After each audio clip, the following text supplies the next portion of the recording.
Aí a juíza federal Luciana Bauer afirma que foi agredida fisicamente por Sérgio Moro quando ele comandava a 13ª Vara de Curitiba, no que ela descreve como um ato de ameaça e violência.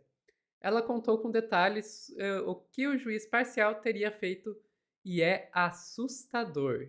E Luciana Bauer ainda revela qual é o ministro do STF que sabia de tudo. Ui, que história complicada. Quem vai explicar pra gente é a Daiane Oliveira aqui no Plantão do Meteoro.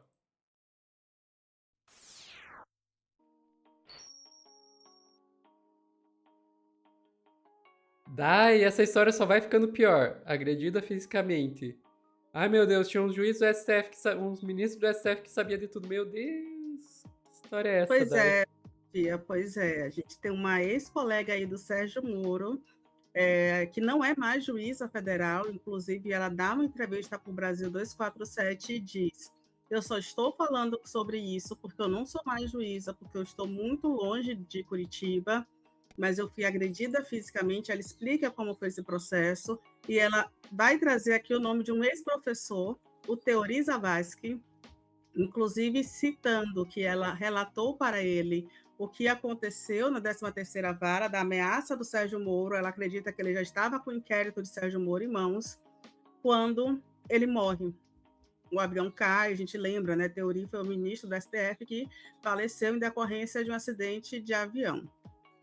E assim, a juíza ela não dá a entender que houve uma sabotagem, algo do tipo, mas ela lembra que é estranho, inclusive chega a questionar as circunstâncias da morte do Teori diante das informações que ele teria, não só dela, mas de outras pessoas que fizeram aí denúncias sobre Sérgio Moro. Então, é uma denúncia bombástica, é algo muito grave, a gente vai ouvir com muita atenção, Sofia. Vou te pedir para trazer, eu dividi em dois trechos. O primeiro é o que ela vai narrar como aconteceu a violência, a agressão física que ela diz ter sofrido do Sérgio Moro, a quem foram as pessoas que houve essa denúncia, e ela conta, inclusive, que depois dessa ameaça, ela passou, a vida dela mudou completamente. Então, ela relata isso para o Brasil 247. Por favor, Sophie. É muito difícil para mim estar aqui, porque eu sou uma pessoa desenvolta com direito, eu trabalho com direito climático, com direitos humanos, mas hoje aqui eu estou diante de vocês como uma vítima do lawfare, né? E eu adquiri, por exemplo, taquicardia quando eu falo do meu próprio caso, por isso que você já tinha me convidado há mais de um ano. E eu falei que naquele momento eu não conseguia falar de novo, é muito difícil para mim falar, mas hoje, como teve esse. Chegaram até realmente a vara, etc., eu vou dar no meu testemunho aqui para vocês de o quanto eu vi uma entidade mafiosa dentro da 13ª Vara e dentro da estrutura do TRF4, que até hoje se nega a fazer uma correção e a rever seus erros. Só consigo falar com vocês de tudo isso porque eu não sou mais juíza e eu estou a 8.000 quilômetros de distância de Curitiba. Eu só me sinto segura, assim, para vocês saberem o quanto é difícil, mesmo sendo um juiz federal na época, lutar contra uma ilegalidade acobertada pelo judiciário. Por que uma vara, sempre que você vai fazer plantão em outra subseção qualquer, se faz rodízio? Mas o Moro queria o controle absoluto sobre os processos. E esse processo específico, ela pagou.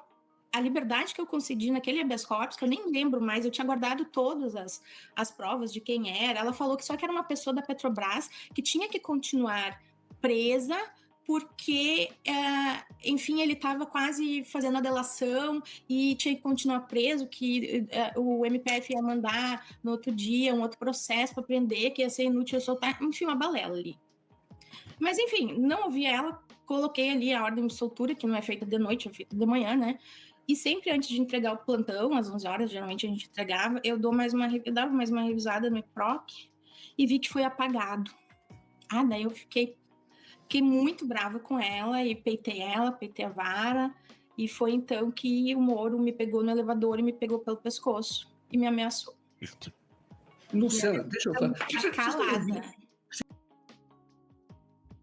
É isso, gente. Ela, né, fala sobre uma ação normal, né? Quando você está fazendo um processo de rodízio ali dos processos, o processo caiu na mão dela, era um processo ligado à Petrobras, ligado ao Sérgio Moro. A gente entende, né? Isso foi 2016, no processo ali no começo da Lava Jato.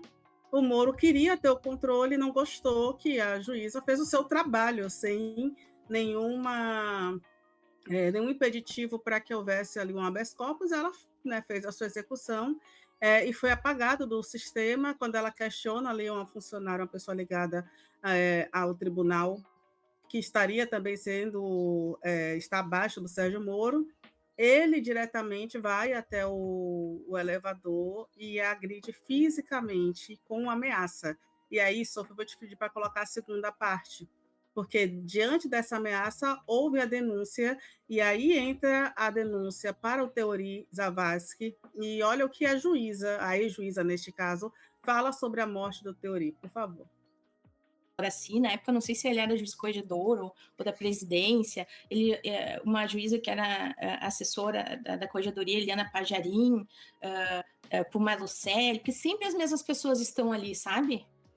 Se você vai ver hoje, sempre as mesmas pessoas se alternaram como assessores da corregedoria para tapar esses buracos, que é o Loraci, Eliana, Malucelli, Gebran. Sempre essas pessoas foram se alternando. Salise também, que hoje é a corregedora do TRF4. Então, eu não sabia mais o que fazer. E piorou. A minha casa ficava na Rua Ari Lopes. Eu tinha alugado uma casa lá e a minha biblioteca, eu sempre tive biblioteca grande, ficava num janelão da frente, e eu ficava horas na minha escrivaninha dessa biblioteca trabalhando, e começou a passar todo dia um carro da Polícia Federal ali. E eu tinha sido ameaçada, eu não sabia se eu denunciava, se eu não denunciava, eu fiquei totalmente com medo. A única pessoa para quem eu falei foi em dezembro de 2016, eu acho, foi em dezembro, foi para quem foi professor da minha universidade, eu conhecia porque tinha sido desembargador do TRF4, que foi o Zavascki. O Zavascki já estava, eu acho, com o processo do Moro. Acho que sim. E eu estava muito assustada, eu não conseguia nem falar com ele, eu só chorava. E ele, muito consternado, ele falou, não se preocupa, só fala comigo, não fala para mais ninguém. E daí, na sequência, ele morreu em janeiro.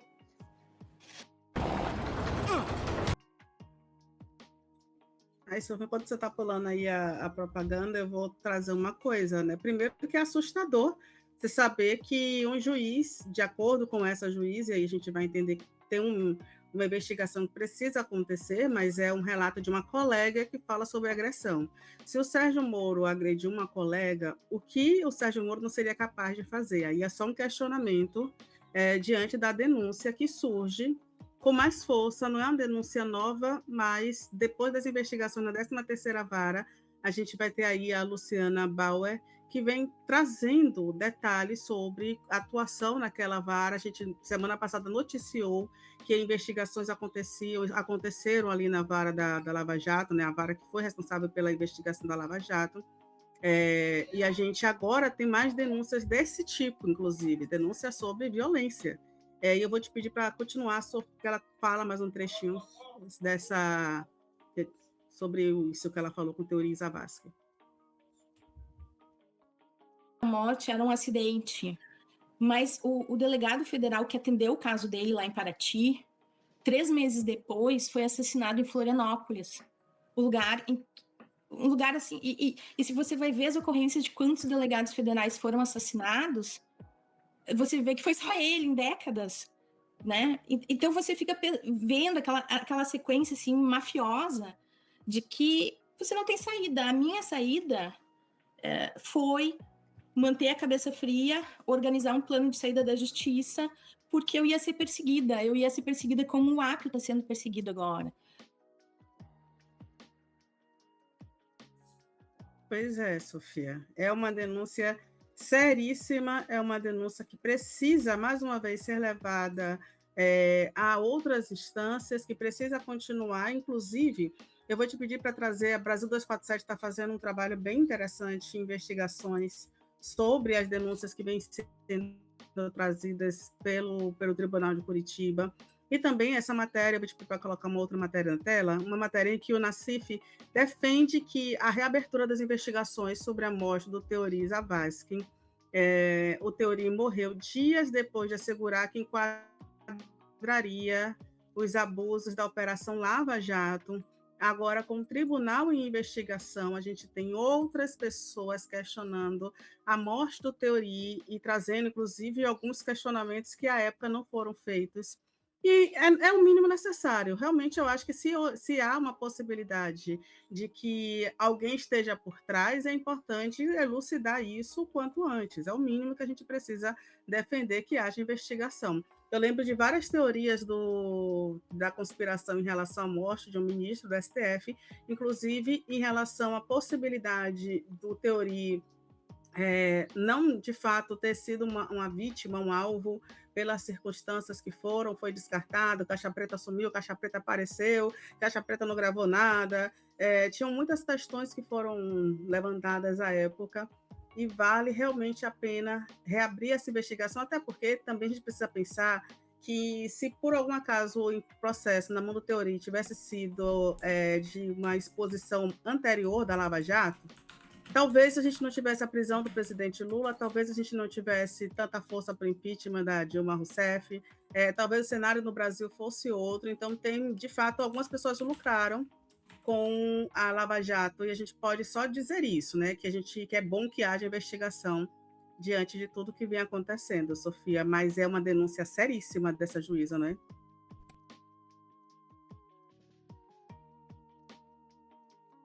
Sofia, você está mutada.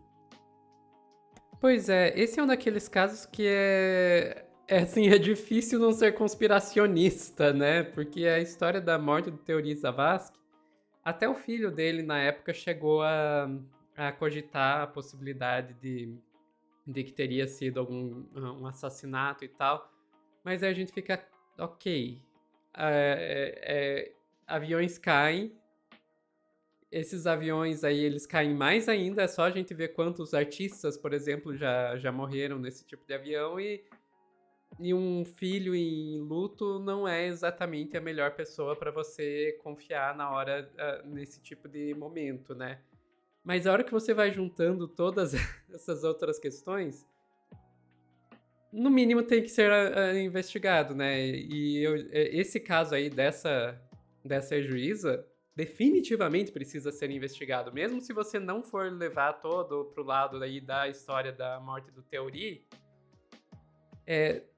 no mínimo, essa questão da agressão e das ameaças, da suposta agressão e das supostas ameaças, vamos garantir a segurança jurídica aqui, por parte do Moro, no mínimo isso tem que ser investigado.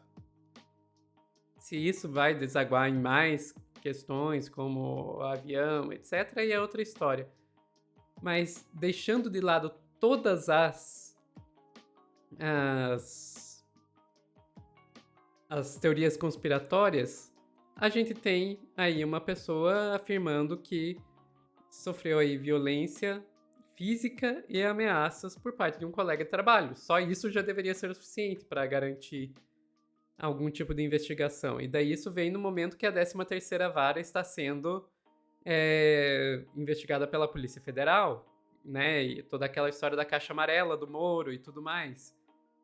Ok, PF, ó, tem aí mais uma pessoa com quem vocês falarem, mais um fio aí para sua investigação. Uma ex-colega de trabalho afirmando que foi ameaçada e que foi agredida. E junta isso com as coisas que a gente ouve, por exemplo, de Tony Garcia e a festa da cueca. Gente, o Tony Garcia tá dia sim, dia também falando, inclusive falou aqui no Meteoro Repórter com o Pedro Zambarda, sobre como ele era forçado através aí de ameaças e tudo mais a agir como praticamente um espião do Moro. Então, tem muita coisa, muitas supostas, de novo garantindo a segurança jurídica, muitas supostas irregularidades nisso aí. Mas aparentemente, se é pra prender o Lula, tá valendo, né? Aí tá valendo qualquer coisa. Enfim, ficamos por aqui, Dai? Ficamos, Sophie. Pessoal que está assistindo ao vivo, não saiam daí que a gente já volta com mais notícias aqui no Plantão do Meteoro.